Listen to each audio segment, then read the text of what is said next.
What up, y'all, and welcome to another episode of the Business of DJing. It's your boy Jamie Selects, and thank you for tuning in.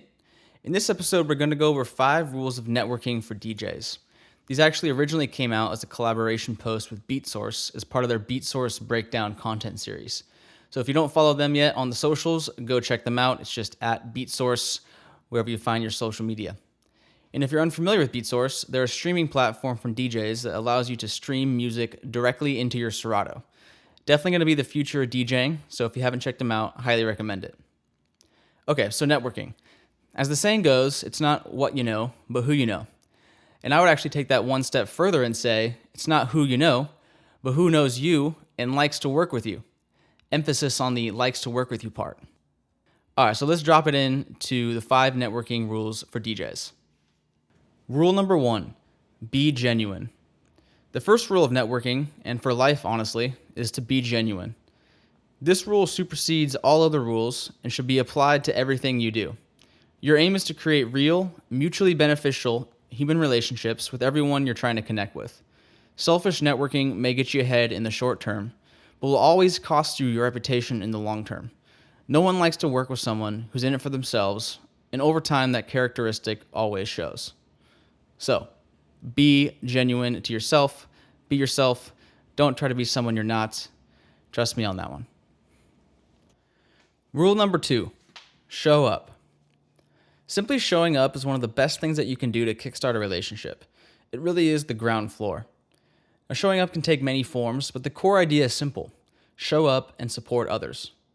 And this can mean buying a ticket to someone's events, going to a conference like Beyond the Music, popping into someone's Twitch stream, or honestly, the easiest thing to do is just go to a person's gig. You'll be surprised at how much that will mean to a DJ. By supporting those you want to connect with, you're showing that you care about their success, which in turn will make them care about yours. Whenever you're building a new relationship, you always want to start by providing value. Human relationships always have some give and take, but you always want to start by giving to the other person and not taking. And showing up is the easiest way to do that, especially if you're just getting started. I'll give you a quick example on how showing up helped me connect and become friends with one of my favorite DJs in the world, Medina. It's been a while, so I forget the exact timeline, but it'll be close enough and you'll get the idea. So it actually all started, like many things I'll mention on the show, at the Beyond the Music conference, which was a DJ conference put on in collaboration with DJ Vice and DJ City. If you didn't get to check out the first one, highly recommend going to the next one in 2022. But anyways, my business partner Joe and I walked into the conference hall and found a spot close and up on the right, and guess who happens to be sitting in front of us? It was Medina, Anthony Presents, who's a promoter from the Bay, and then also A-Track was sitting next to him as well. So inside, we were secretly losing our shit. On the outside, trying to play it cool, obviously. During the break in the sessions, we got the courage to say what's up and just let them know we're also from the Bay, so we were able to connect on that. And we just made some small talk. I think I asked him what his favorite venue in the Bay was to play at. He said Bruno's, so we connected on that as well since I've been there a few times and it was super dope vibes. So shout out Bruno's in San Francisco. And honestly, that was pretty much it. We just planted some seeds, worked up the courage to say what's up, and that was it. All right, fast forward a couple months to the Sunburn pool parties in San Diego. Miles played a few that summer, and so Joe and I pulled up to both of those. I mean, on the second one, we were actually able to just kind of sit and chat with him on the side of the stage for a few minutes, which was super cool for us because he seemed interested and wanted to chat with us. Wasn't in a hurry or anything. And so we just kind of connected there, made a stronger connection, and then also got to see some dope music. So that was the second time that we connected with him. And again, just by showing up to the gig and chatting with him for a few minutes, it showed him that we cared about supporting his gigs and also gave us an opportunity to just get to know him a little bit more and connect with him further. So that was the second time. Now fast forward again to Halloween week, where Joe got an opportunity to open for Miles in Sacramento at Lowbrow for their Wednesday night party. Now I was supposed to be in Detroit that night at this Forbes conference, but I was like, I can't miss this opportunity where Joe gets to open for Miles. So I secretly changed my flight, left the conference early, and flew straight into Sacramento to show up for this gig. Now I hit up Miles on IG and let him know that I was going to be surprising Joe because I was managing Joe at the time and wanted to be there for his set. And so I just asked if he thought he could be there a little bit early just so we could see some of Joe's set. I think Miles loved that I was trying to surprise him and kind of do that for him, and so he said he'd be there for it. So he pulled up, got to see some of Joe's set. I think also Joe had on an artist that we know, Don Quez, who Miles also really liked. And so he got to see that we were all kind of connected with that. So just a really cool experience, but just another way of showing up. I was supposed to be at this conference, but I was like, nah, I got to show up for this. This is more important.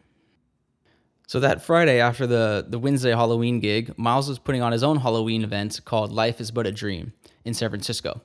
So after hanging out with him Wednesday, I was like, I have to go support this. And to be honest, I didn't super want to go because I had a gig in San Francisco earlier that afternoon. I already drove back to Oakland, and I was like, damn, I got to drive back to the city.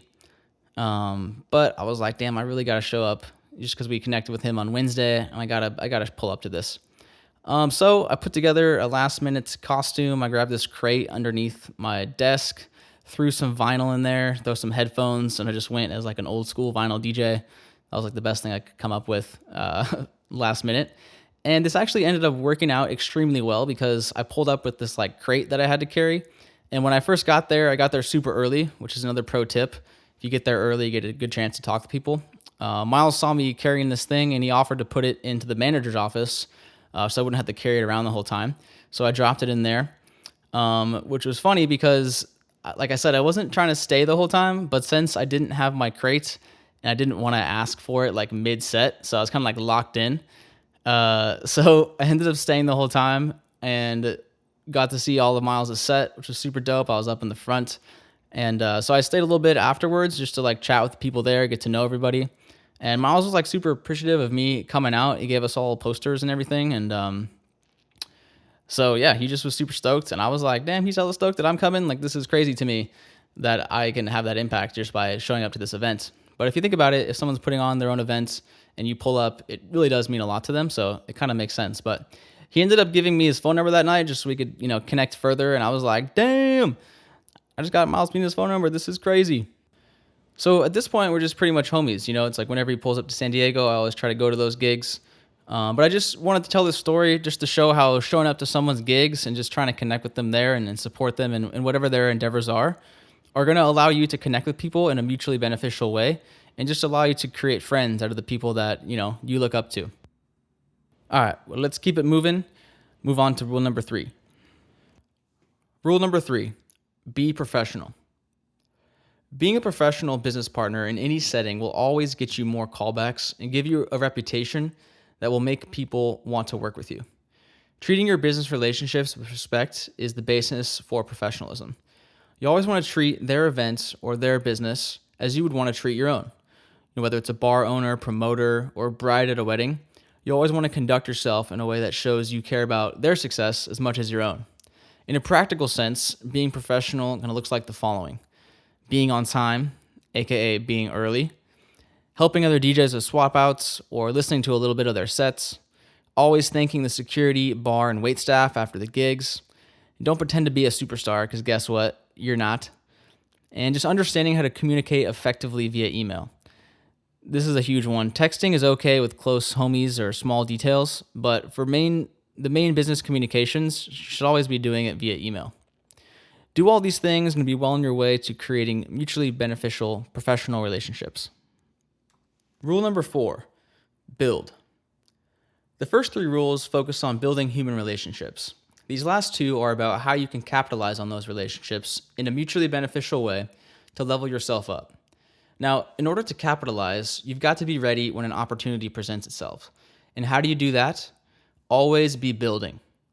Hone your craft and figure out what unique value you bring to the table. Now, as a DJ, there's all sorts of ways you can be adding unique value. You can come up with short mixing or scratching videos. You can put together your own party. You can make and release edits. Honestly, whatever's at the center of your talents and interests is where your unique value is going to come from. Remember, be genuine to yourself, but also don't be afraid to experiment and try a few things out. My thing that I'm building right now is this business of DJing content where I try to help DJs make the most of their DJ businesses.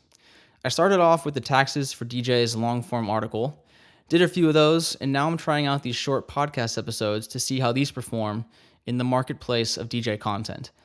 The next step for me is a longer-form Taxes for DJs podcast episode so I can reach out to DJs who wouldn't necessarily want to read a long post but might listen to a podcast. After that, I'm going to try interviewing guests. I'm going to start with my own business partners since I know them and it'll be easier. And then once I release a few of those episodes, I'm going to try to work my way up and interview bigger DJ names. The key is to start small, just put something out there and see how the market reacts. But you learn by doing. So always just take action, learn, iterate, and repeat. That's really the formula to success. So just start building. That way, when an opportunity comes, you can be ready and have a foundation to build on. Which brings us to our last rule. Rule number 5, ask for it. Once you've built genuine relationships and have a foundation of value to provide, when a situation arises where you need someone's help to take the next step, just ask for it. You have to create your own opportunities because no one's going to do it for you. You may hear no multiple times, but you have to ask to get it off the ground. Putting yourself out there is the key to making something out of nothing. I'll give you an example of a time I asked for something I thought was a little out of reach, but I did it anyways. So I was gearing up for my Taxes for DJs V2 launch with the new information for the streaming era. And so I wanted to figure out a way to market this article and my brand that would reach an exponentially larger number of DJs compared to just doing the IG ads like I normally did. So I loved the Beat Source 20 podcast with DJ Spider, who I actually met at the Beyond the Music conference. And also I went to his gig immediately following that in San Francisco. So that was cool. I got to connect with them like twice in 1 week. And then also I just always engage with them on Twitter. So whenever like Spider puts out a post for people to ask questions, I was always trying to, ask a question and just always share out the key learnings that I had from episodes that I really liked. So we kind of know who I was from them. So I hit up Spider on IG and just asked if he thought they'd be willing to do some ads. So I wanted to advertise on the podcast. So he put me in touch with someone for their marketing team. I put together this pitch deck. I sent it over, and I didn't actually hear anything back by the time I launched the article. But some people saw it. They kind of knew who I was just because I sent it in. And then I actually just ended up making some really cool connections with people at BeatSource, which is a company I really like and think that they're doing cool things. So it was just a really cool way to make a connection. Even though I didn't get to advertise on the podcast like I wanted to, I still made some solid connections and I'm friends with some of those people to this day. So to kind of tie everything together, after I had built a foundation of my ideas, put the articles together, and I put it out into the world, I asked for something I thought was a little out of reach. Again, I didn't end up getting to advertise like I wanted to, but I was able to make some new friends and business relationships, which I think will just have an unforeseen amount of value for me down the road. All right, fam, that is it for this episode, the 5 rules of networking for DJs. I hope you enjoyed it, learned something, and can take this information and go and improve your relationships and build new connections. If you like the show, I'd really appreciate it so much if you could subscribe, leave a comment, a review, and just share it out. It definitely really helps a lot. So until next time, this is Jamie Selects signing out. Peace.